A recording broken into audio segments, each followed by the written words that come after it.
The alarm started at 0400 station time. Ji-woo was already awake, drinking her third cup of coffee in the observation deck. When the red lights began flashing, she watched her reflection in the window disappear as the emergency lighting took over. Behind her, she could see the distant stars, peaceful and cold. Her communicator buzzed. It was Commander Velthar, the station's leader. His voice came through with the clicking sounds that his species always made when stressed. Chief Science Officer Ji-woo, please report to the command center immediately. She was running before he finished speaking. The corridors of Kepler 7 station were empty at this hour. Most of the 347 residents were still sleeping. They had no idea what was coming. The command center was chaos. Velthar stood in the middle, his four arms moving across different control panels. His large compound eyes reflected the red warning lights. Beside him, Security Chief Crosstalk was studying the tactical display. The large reptilian warrior's tail swished back and forth. A sign Ji-woo had learned meant he was worried. Report, Ji-woo said as she took her station. Long-range sensors detected them 15 minutes ago, Velthar explained. His translator made his voice sound calm, but his mandibles were clicking rapidly. 32 warships. Ravager configuration. They will arrive in 6 hours. Ji-woo felt her stomach drop. Everyone in this part of space knew about the Ravagers. They were pirates, slavers, and killers. They took what they wanted and left nothing behind. No station had ever survived their attacks.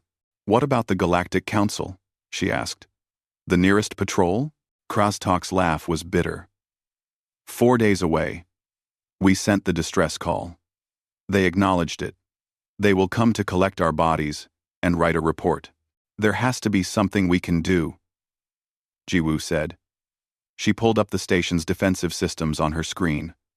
What she saw made her heart sink. They had basic shields, meant for asteroid deflection. They had 2 small plasma cannons, meant for debris. Against 32 warships, they might as well throw rocks. The door opened, and Tae-min rushed in. The young communications officer looked like he had just woken up. His hair was messy, and his uniform was half-buttoned. I came as fast as I could, he said. What's happening? We are about to die, Velthar said simply. But we will try not to make it easy for them. For the next hour, they worked in focused silence. Ji-woo calculated trajectories and power distributions. Crosstalk organized his small security team of 12 guards. Tae-min sent emergency messages on every frequency he could access. But the Ravagers were jamming most of their communications.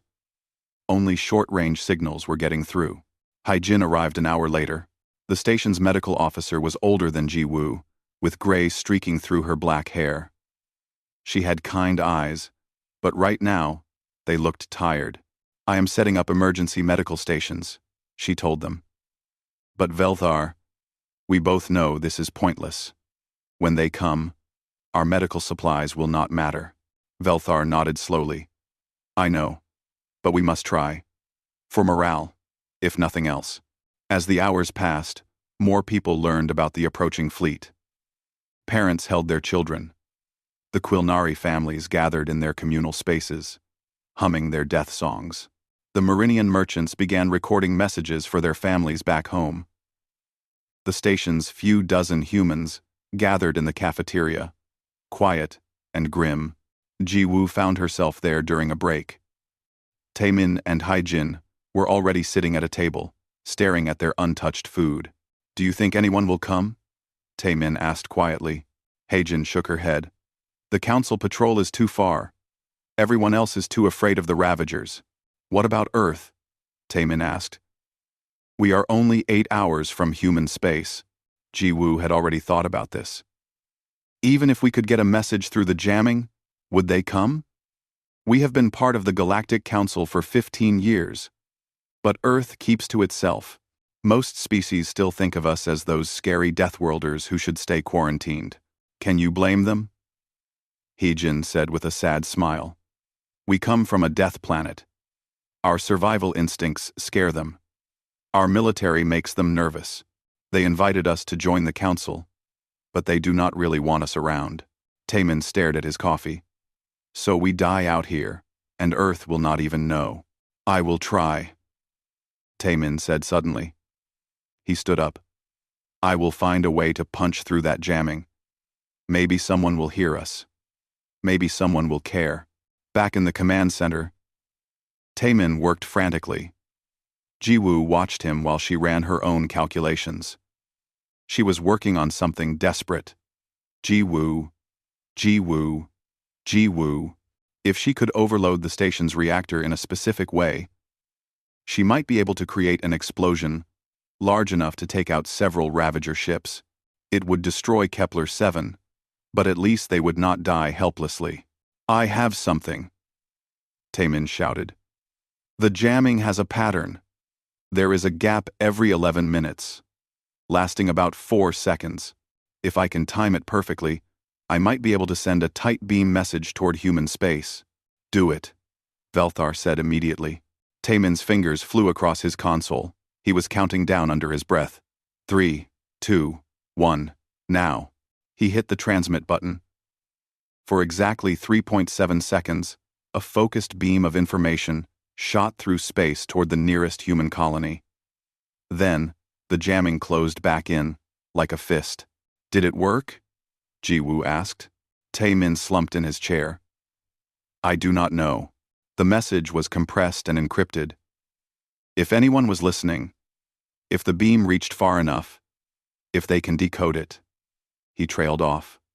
I do not know. We have to bleeded. People. 1. 2 hours remained. Jiwoo finished her calculations for the reactor overload. She showed them to Sung-woo, the chief engineer. He was a quiet man in his 40s, who rarely spoke. He studied her work for a long time. This will work, he said finally. We can rig it. When those ships get close enough, we can take at least 5 or 6 with us. Better than nothing, Jiwoo said.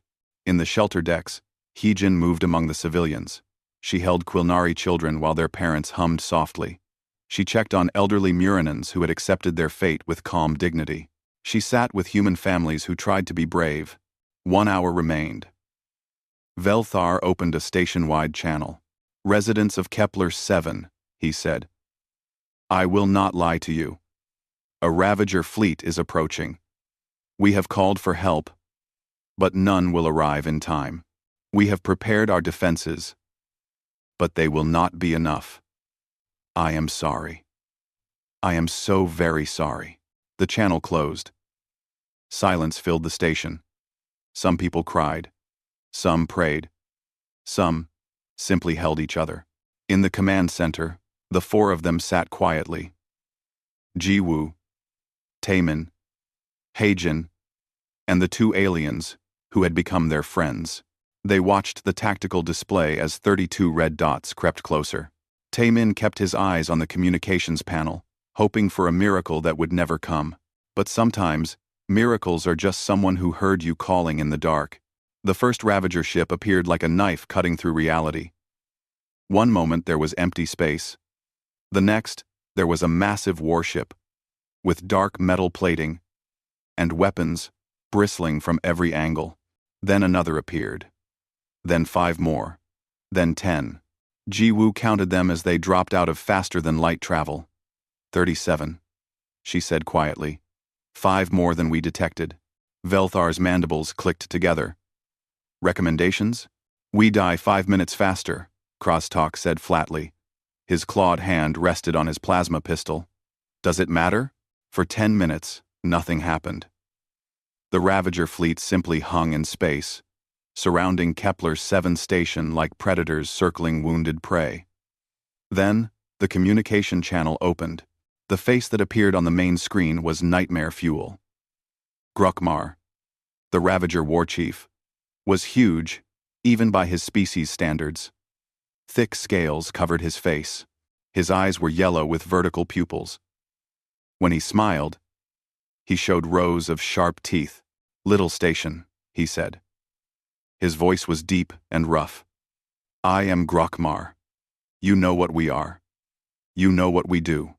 I will be merciful. Surrender now. Open your docking bays. Give us everything. Maybe some of you will survive. Crow. Bull. Give us everything. Give us everything. Velthar stood as tall as his species could. We are a research station. We have families here. Children. We have no military value. We have nothing you want. Grokmar laughed. It sounded like rocks grinding together. You have research data worth millions. You have supplies we need. You have people we can sell. You have 2 hours to surrender. If you do not, we will tear your station apart and take what we want from the wreckage. The screen went dark. 2 hours, Taemin whispered. That is all we have. Ji-woo stood up. Then we use those 2 hours. Sung-woo. Come with me. We need to prepare the reactor. Down in engineering, Ji-woo and Sung-woo worked side by side.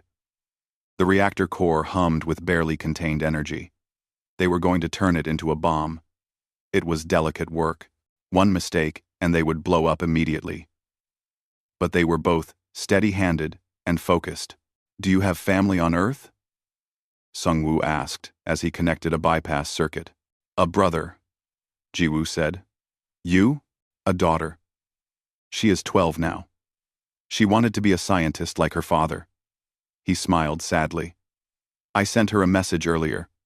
Told her I was proud of her. Told her to study hard. They worked in silence after that. In the medical bay, Haejin was doing something similar. She was preparing emergency kits, organizing supplies, setting up trauma stations. It was all pointless, and she knew it.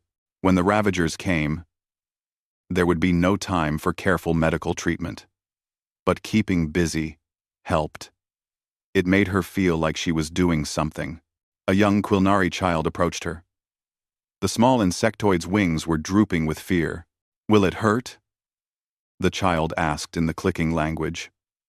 Haejin's translator converted it to Korean. Haejin knelt down to the child's level. She had learned long ago not to lie to children. I do not know, she said honestly. But I will be here. Many of us will be here together. You will not be alone. The child's antennae trembled. My mother says humans are very brave. She says you come from a scary planet. So you are not afraid of anything. Quote, Haejin felt her throat tighten. We are afraid, she said softly. We are afraid right now. But being brave does not mean not being scared. It means doing what we must, even when we are scared. In the command center, Taemin was still glued to his console. He was monitoring every frequency, listening for any sign of help. Crosstalk stood beside him, checking and rechecking his weapons. You should go to the shelter, Crosstalk said. When they come, this will be the first place they attack. So should you, Taemin replied. Crosstalk's tail swished. I am security chief. I stay at my post. Crosstalk's tail. Crosstalk's tail swished. Crosstalk's tail swished. I stay at my post. I am communications officer. I stay at mine. The reptilian warrior made a sound that might have been approval. 1 hour remained. The tension on the station was thick enough to cut. Some people were still praying. Others had fallen into exhausted sleep.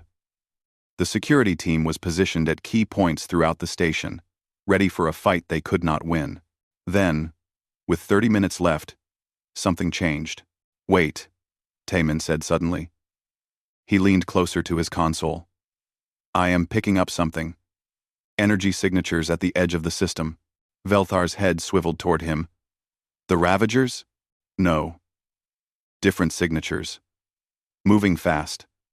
Very fast. Taemin's fingers danced across the controls. These acceleration rates they are not possible. No species can handle this much G-force. Ji-woo rushed back into the command center, Sung-woo behind her. What is it? Unknown contacts, Taemin said. Multiple ships. Military grade. They are coming in hot. He paused, his eyes widening. They are coming from the direction of human space. For a moment, no one breathed. Then the communication channel activated. The voice that came through was speaking Galactic Standard, but the accent was distinctly human. The words were calm, almost casual. Kepler 7 Station, this is the UES Indomitable. We received your distress call. Hold your position. Do not surrender. Repeat.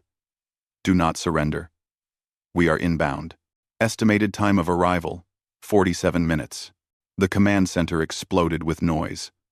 Velthar was clicking rapidly, trying to process what he had heard. Crosstalk's tail was lashing back and forth. Taemin was laughing, almost hysterical with relief. Ji-woo grabbed the communication panel. UES Indomitable. This is Chief Science Officer Ji-woo of Kepler 7. We confirm receipt of your message.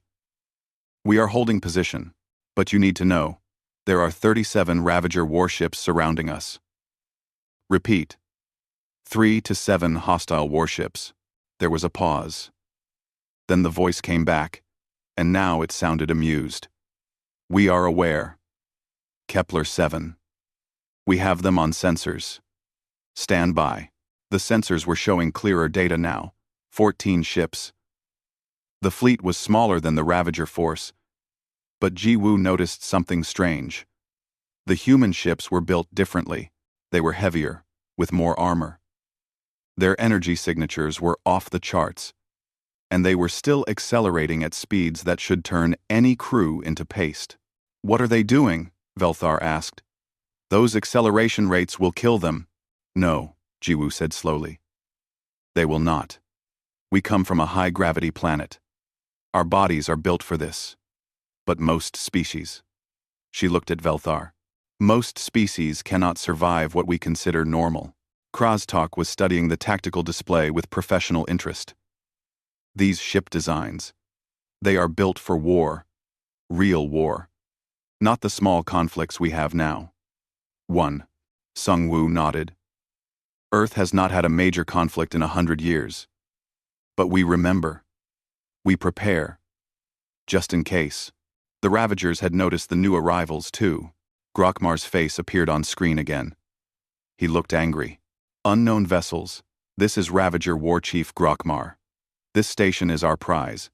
Leave now or be destroyed. Another channel opened. This time, the face that appeared was human. He was older, maybe in his 50s, with gray hair cut military short. His eyes were cold and hard. He wore a dark blue uniform with admiral's insignia. This is Fleet Admiral Kyung-soo of the United Earth Systems Fleet, he said. His voice was calm, like he was discussing the weather. You have 3 minutes to withdraw from this station and leave this system. This is your only warning. Grokmar stared at him. Then he laughed. You have 14 ships. I have 37. You are outnumbered. You are outgunned. Leave now, little human. And we will let you live. Kyung-soo's expression did not change. 2 minutes. 30 seconds. You dare threaten me? Grokmar roared. 2 minutes, Kyung-soo said calmly. Then he closed the channel. On Kepler 7, everyone was watching the tactical display. The human fleet was still approaching. Now just 20 minutes away. The Ravager fleet was repositioning, preparing to attack. Taemin looked at Ji-woo. Are they insane? They are outnumbered, more than 2 to 1. But Ji-woo was remembering something her father had told her long ago.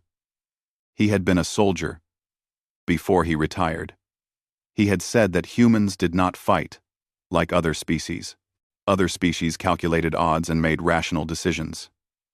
Humans calculated odds and then decided they did not care. They came, she said quietly. They heard us, and they came. Hee-jin had joined them in the command center. But, can they win? No one answered. They just watched and waited. The countdown continued. 1 minute, 30 seconds. Then the deadline passed. Grokmar's voice came over the channel one last time. You chose death, human. So be it. The Ravager fleet opened fire. The space around Kepler 7 station lit up with weapons fire. Plasma bolts and energy beams lanced out from the Ravager fleet, a storm of destruction aimed at the approaching human ships. On the station, everyone watched the tactical display with held breath. The humans were still accelerating, moving straight into the attack. "They are not dodging," Velthar said, his voice confused. "Why are they not evading?" The first impacts hit the lead human ship. The UES Indomitable took direct hits from 3 Ravager destroyers. On the sensors, energy bloomed across the human dreadnought's shields, and then the shields held. More than held. They absorbed the impacts like they were nothing. The Indomitable kept coming, not even slowing down. "That is not possible," Krostok said. He was leaning close to the display, his professional warrior's mind trying to understand what he was seeing. Those hits should have crippled their shields. Should have at least made them slow down. Jiwoo was already running calculations. Their shield output is 3 times what a Galactic Council ship that size would have. No. 4 times. How are they generating that much power? Ober 4. Blonfrode. Ober 4. Ober 4. Ober 4. Sung Woo pulled up the detailed sensor data. "Look at their reactor signatures. They are running their power plants at levels that would be dangerous for our ships. They have more power because they are willing to risk more." Another volley hit the human fleet. This time multiple ships were targeted. The destroyers and frigates took hits meant to destroy them. A woman's voice came over the communication channel. She sounded young, maybe in her 30s, and she was laughing. "Indomitable. This is Captain Bo Ra, of the Typhoon.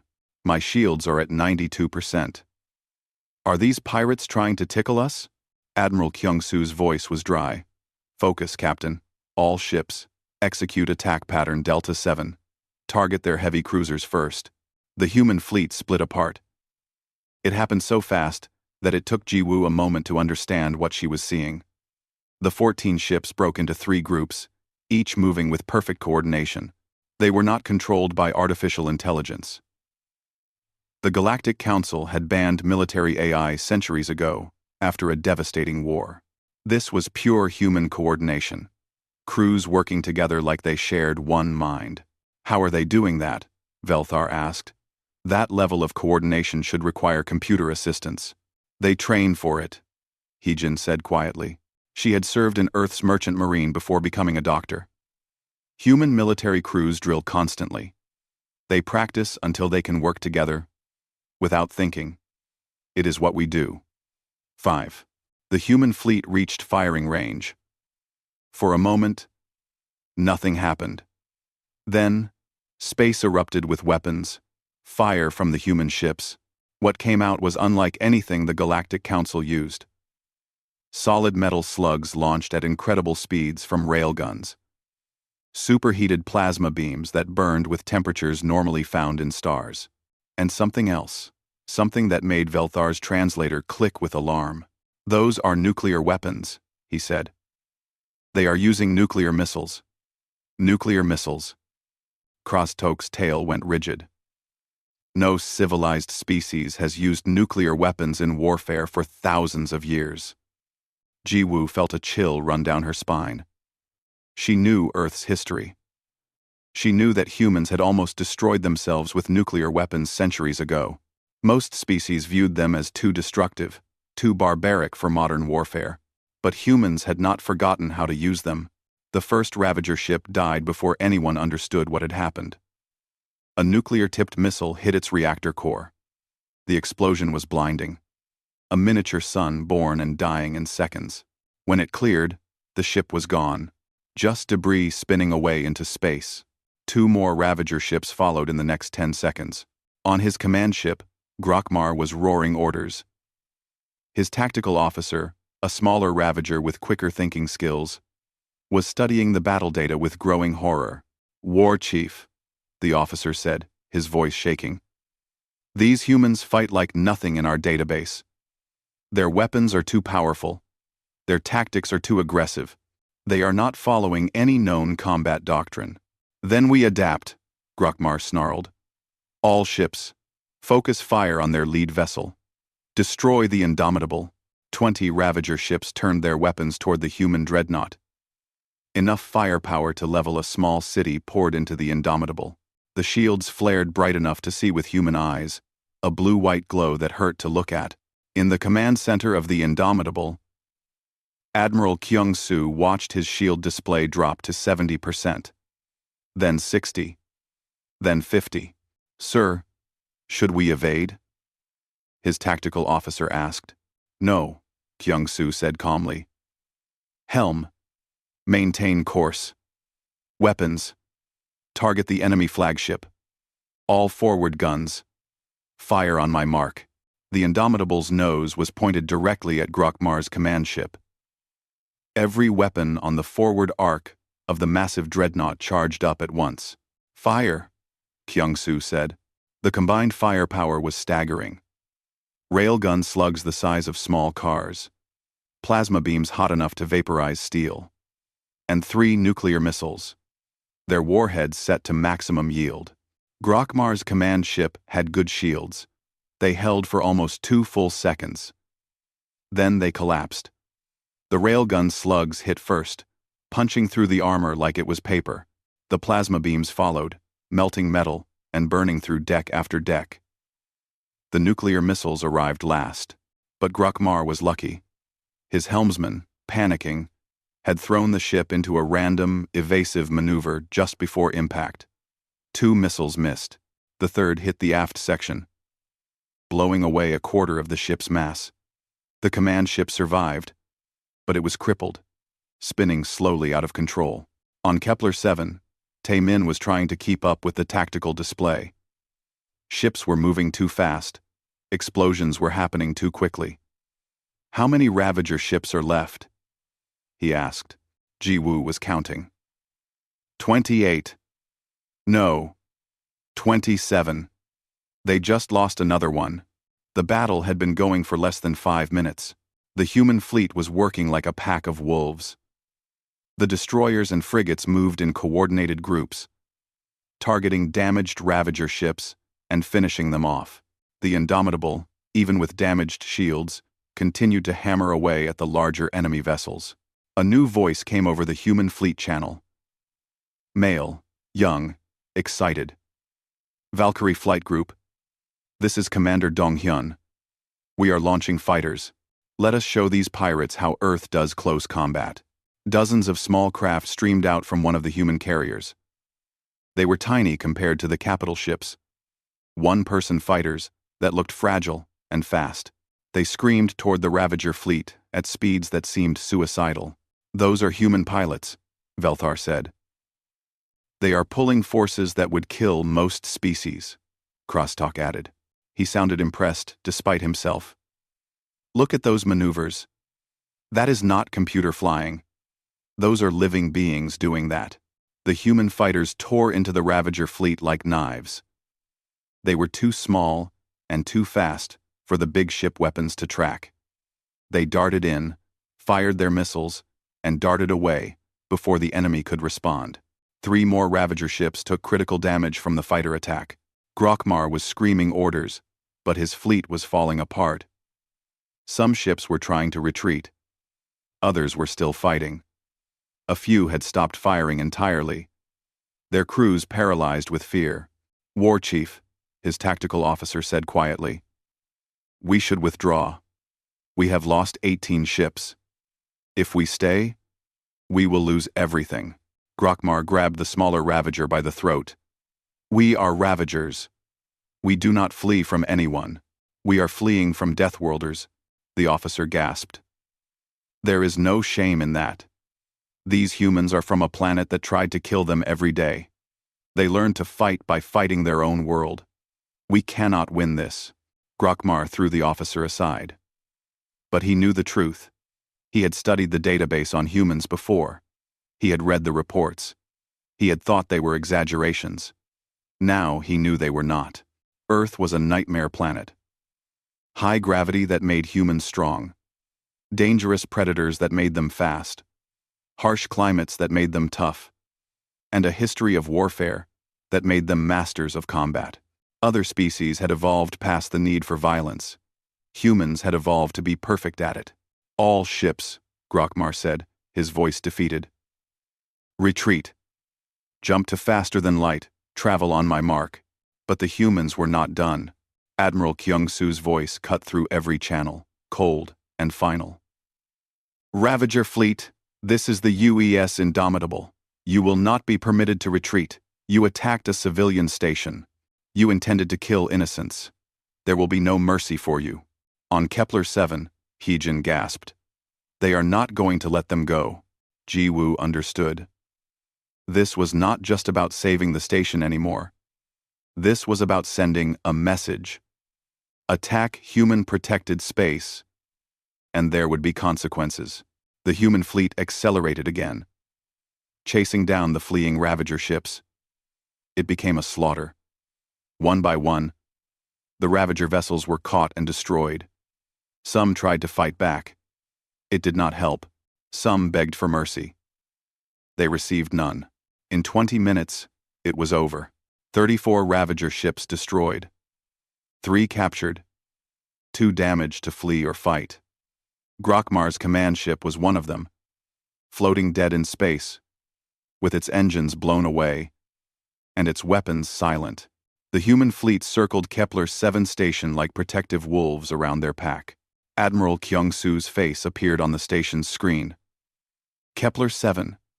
This is the Indomitable. The threat has been eliminated. Is everyone safe?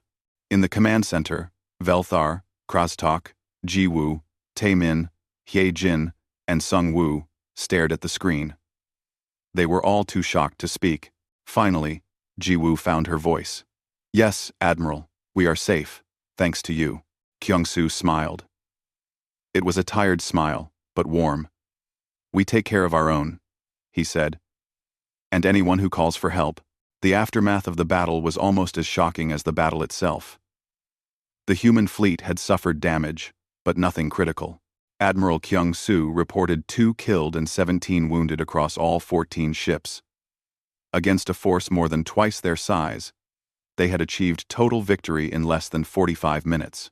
On Kepler 7 station, people were coming out of the shelters in stunned silence. They gathered at observation windows to stare at the debris field that had been a Ravager fleet. Quilnari parents held their children close. Marinian merchants tried to process what they had witnessed. Everyone was asking the same question. How? In the command center, Admiral Kyung-soo had established a communication link with the station's leadership. His image filled the main screen, and next to him stood other human officers. One was a woman with dark hair pulled back in a tight bun. Another was a younger man with sharp eyes and the bearing of a fighter pilot. Commander Velthar, Kyung-soo said formally, I am sending medical teams to your station. We need to verify that everyone is unharmed, and that the Ravagers did not manage to land any boarding parties before we arrived. Velthar's mandibles clicked in gratitude. Thank you, Admiral. But I must ask, how did you arrive so quickly? We only sent that distress signal a few hours ago. Kyung-soo exchanged glances with his officers. We received Communications Officer Taemin's message 47 minutes after he sent it. We were already in this sector, on patrol. When we learned there were humans on this station and that it was under attack, we responded immediately at maximum emergency speed.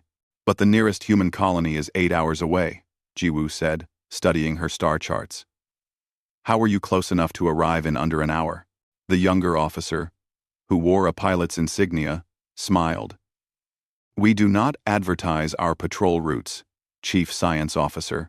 While the Galactic Council debates policy in their chambers, we have been quietly securing the frontier. Someone needs to. Krastok leaned forward, his warrior's interest clearly engaged. Your tactics were unlike anything in Council military doctrine. The aggression, the weapons choices, the willingness to take damage to deliver greater damage. This is not how civilized warfare is conducted. That is because we do not fight civilized wars, said the woman officer. Her name badge identified her as Captain Bo-Ra of the destroyer Typhoon. We fight to win. We fight to protect. And we fight without mercy for those who threaten the innocent. An hour later, human medical teams began docking with Kepler-7. They arrived in armored shuttles, carrying equipment that looked both advanced and practical. The leader of the medical team was Dr. Young Jae, a calm man in his late 30s who moved through the station with efficient purpose. Hae-jin met him at the docking bay. When she saw another human in a medical uniform, she felt something break inside her. The stress, the fear, the certainty that they were all going to die, it all came flooding out. She tried to speak but found she could not form words. Young Jae understood immediately. He simply stepped forward and hugged her, letting her shake with silent sobs against his shoulder. Around them, his medical team tactfully pretended not to notice, focusing instead on scanning the waiting station residents for injuries. "You held them together," Young Jae said quietly in Korean. "You kept people calm when everything was falling apart. That takes strength." "I thought we were all dead," Hae-jin whispered back. "I thought no one would come." "We will always come," Young Jae said firmly. "That is what we do."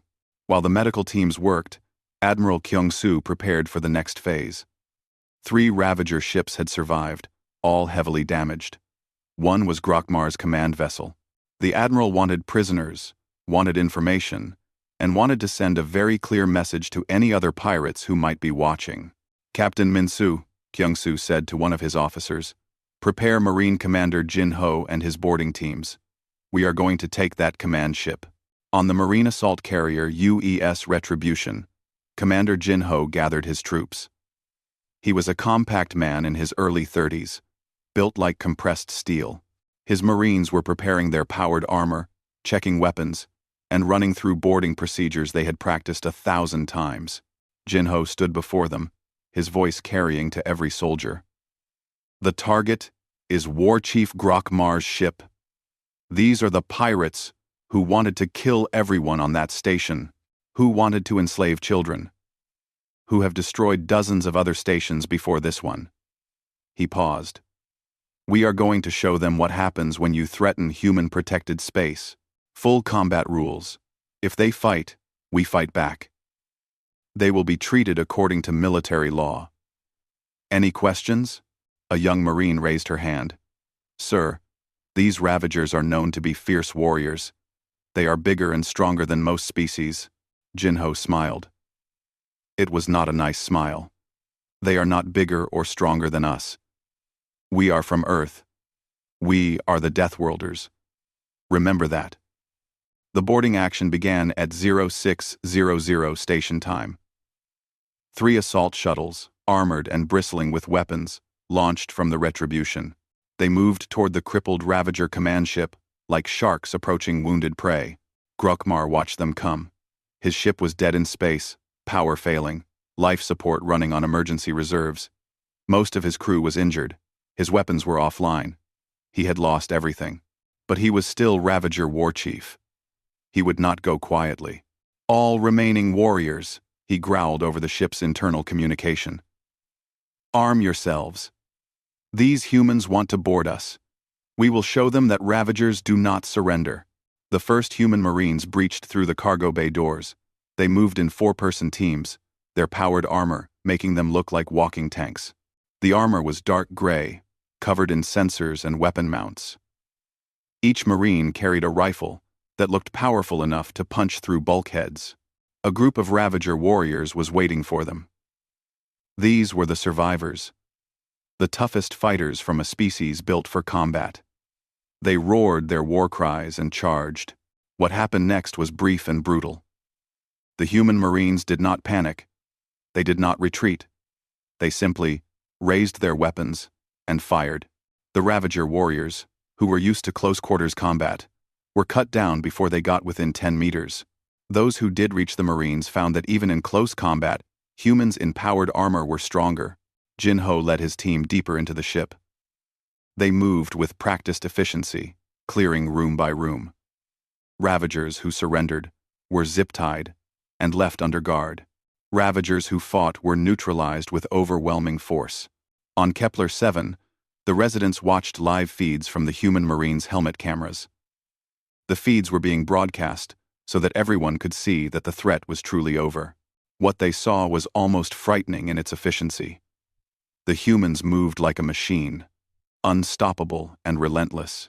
They are not even breathing hard, Velthar observed. They are fighting in that heavy armor, in unknown corridors, against enemies who supposedly are warrior bred. And they make it look easy. Ji Woo was watching one particular Marine's feed. The Marine had just fought off 3 Ravager warriors who had ambushed her from a side corridor. She had taken them down in seconds with a combination of gunfire and hand-to-hand combat that would have been impressive even without the armor. High gravity, Ji Woo murmured. We grow up in 1.0 gravity. Most species live in 0.6 or 0.7. We are just stronger, faster, more durable. It is not that we are trying to be superior. It is just biology. Sungwoo nodded slowly. And our history. We have been fighting wars for our entire existence. We learned tactics by fighting each other for thousands of years. Other species had time to evolve past that. We did not. Or maybe we chose not to. Deep in the Ravager command ship, Jin-Ho finally reached the bridge. The door was sealed and reinforced. He could hear movement on the other side. War Chief Grok Mar. Jin-Ho called out in Galactic Standard. This is Commander Jin-Ho of the United Earth Systems Marines. Your ship is secured. Your warriors are captured or dead. You are surrounded. Surrender now, and you will be treated fairly under military law. Grokmar's voice came back, defiant even in defeat. I am Ravager War Chief. I do not surrender to anyone, Jin-Ho sighed. I was hoping you would say that. He turned to his demolitions expert. Blow the door. The explosion was carefully controlled, just enough to breach the reinforced door without destroying the bridge beyond. The Marines poured through the smoking gap. Weapons ready, Grokmar stood in the center of the bridge, holding a plasma cutter like a sword. He was wounded, bleeding from several cuts, one arm hanging uselessly at his side, but he was still standing, still defiant. The remaining bridge crew cowered behind him. Come then, little human, Grokmar roared. Face me yourself if you dare. Jin-Ho walked forward alone. He was smaller than Grokmar, his powered armor making him only about the same height as the massive Ravager. He did not draw any weapon. He just stood there, calm and ready. Grokmar charged with a bellow that shook the bridge. He was fast. Faster than something his size had any right to be. The plasma cutter swung down toward Jin-Ho's helmet. Jin-Ho sidestepped the blow easily. His armored hand shot out and caught Grokmar's wrist. There was a cracking sound. The plasma cutter fell from nerveless fingers.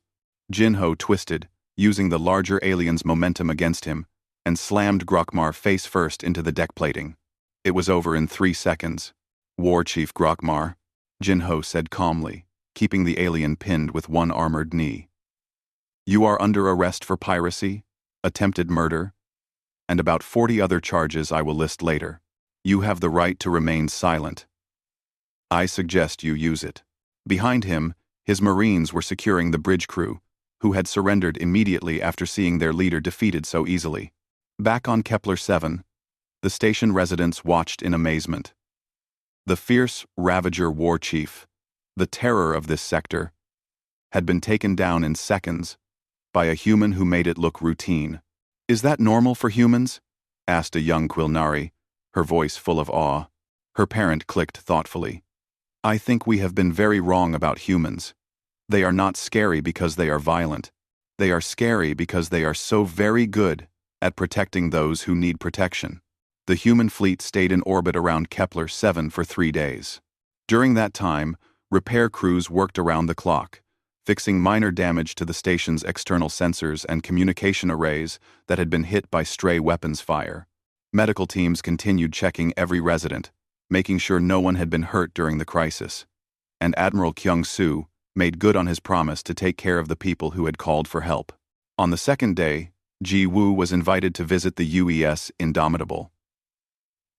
A shuttle picked her up, along with Taemin, Haejin, Velthar, and Krastalk. As they approached the massive dreadnought, Ji-woo could see the scars of battle. Armor plating was scorched black in places. Some sections showed where debris had struck during the fighting, but the ship was still powerful, still imposing. The docking bay was large enough to hold their entire shuttle with room to spare. As they disembarked, they were met by a young ensign, who saluted crisply. "Welcome aboard the Indomitable," she said. "Admiral Kyung-soo is waiting for you in the conference room." They followed her through corridors that hummed with activity. Crew members moved with purpose, calling out reports and status updates. Everything was clean, organized, and efficient. But what struck Ji-woo most was the atmosphere. Despite having just fought a major battle, despite having lost 2 crew members, everyone seemed calm, professional, ready for whatever came next. Admiral Kyung-soo met them in a conference room that overlooked the ship's main hangar. Through the large windows, they could see fighters being repaired and rearmed. The admiral looked tired, but satisfied. "Please, sit," he said, gesturing to the table. "I wanted to thank you personally for holding out until we arrived. If you had surrendered, this would have been much more complicated." Velthar's mandibles clicked. "We never truly believed help would come, Admiral. The Galactic Council patrol was too far away. We thought we were going to die. But you sent the distress call anyway," Kyung-soo said. "You tried. That matters." Taemin leaned forward, his curiosity overcoming his nervousness. "Admiral, may I ask, how did you receive my message so quickly?" "The jamming should have blocked it almost immediately," Kyung-soo smiled. "Your 3.7 seconds was just enough. The message was compressed and encrypted, and you aimed it perfectly toward our patrol route. My communications officer, Lieutenant Ha-jun, managed to decode it within minutes. When we learned there were humans on the station and that you were under attack by Ravagers, we immediately changed course to maximum emergency speed." "But surely, the Galactic Council would have responded eventually," Velthar said. "Why did you risk your fleet for one station?" The Admiral's expression grew serious. "Commander Velthar, I need you to understand something about humanity. We have only been part of the Galactic Council for 15 years. Before that, we were quarantined to our own system because other species feared us. They called us Deathworlders. They said we were too violent, too aggressive, too dangerous." He stood and walked to the window, looking out at his ship's activity. "They were not entirely wrong. Earth is a harsh planet. Everything there tries to kill you. The weather, the predators, the diseases, even the plants. We evolved to survive in a world that most species would consider a nightmare. That made us strong. That made us tough. That made us very, very good at fighting." Krastalk, the Marinian security chief, nodded slowly. "I am a warrior by profession. I have trained my entire life.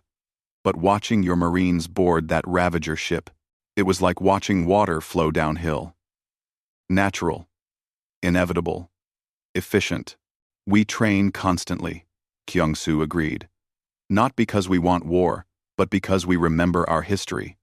Earth had thousands of wars. We almost destroyed ourselves several times.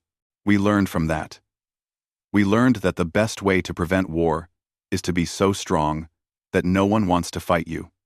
And we learned that when someone does need help, you respond immediately. You do not wait. You do not calculate the odds." Haejin, who had been quiet, finally spoke. "The message Taemin sent said humans were on the station. You said that is why you responded so quickly. Would you have come anyway, even if we were not here?" Kyung-soo turned to face them fully. "Yes," he said without hesitation. "But I will be honest. Knowing our people were in danger made us push our ships harder, made us take more risks. We have a saying on Earth: we do not leave anyone behind. That applies to humans, but it also applies to anyone under our protection." "Under your protection?" Velthar asked. But Kepler-7 is not in human space. We are a Galactic Council station. You sent a distress signal that we received, Kyung-Soo said simply. That makes you under our protection. The Ravagers learned what that means. We made sure of it. Ji-woo understood what he meant. The battle had not just been about saving Kepler-7. It had been about sending a message to every pirate, slaver, and criminal in this sector. Attack stations in this area, and the humans will come. And when humans come, they come with overwhelming force and no mercy. Captain Bora entered the room, carrying a datapad. Admiral, the final casualty report is complete. 2 killed. Ensign Park Min-ji and Petty Officer Kim Jae-sung, both from direct reactor room hits on the Indomitable. 17 wounded, all expected to make full recovery within a week. Enemy casualties. Estimated 2,000 dead, 400 captured. The room fell silent. 2 human deaths versus thousands of Ravager deaths. The numbers were staggering. Those 2 who died, Heejin asked quietly. Did they have families? Bora nodded. Min-ji had parents on New Seoul Colony. Jae-sung had a wife and 2 children on Earth. They will receive full military honors, and their families will be taken care of. But yes, their families will grieve. I am sorry, Velthar said. They died protecting people they did not know. They died doing their duty. Kyung-Soo said.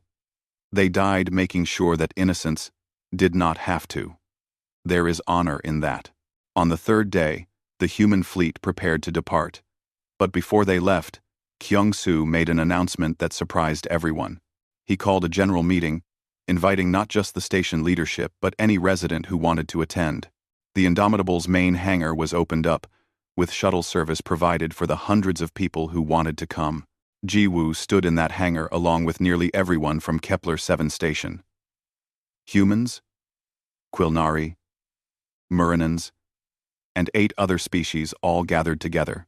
In front of them stood Admiral Kyung-Soo and his senior staff. People of Kepler-7, the Admiral began, his voice amplified to reach everyone. 3 days ago, you faced a threat that should have destroyed you. You called for help, not knowing if anyone would answer. But someone did answer. We answered. And we will continue to answer. He paused, letting that sink in. The Galactic Council has protocols for responding to distress calls. They have procedures and rules and proper channels, all of which take time that people in danger do not have. So humanity has decided to create something different. A holographic display appeared behind him, showing a star map. The United Earth Systems is establishing the Frontier Protection Fleet. We will maintain patrol groups throughout the frontier sectors, ready to respond to any threat at a moment's notice. Any station, any colony, any ship that sends a distress call will receive a response, not in days, not in hours, but as fast as we can possibly arrive. Murmurs ran through the crowd. This was unprecedented. The Galactic Council maintained a military, but it was small and mostly ceremonial. Real security was supposed to be handled by individual species within their own territory.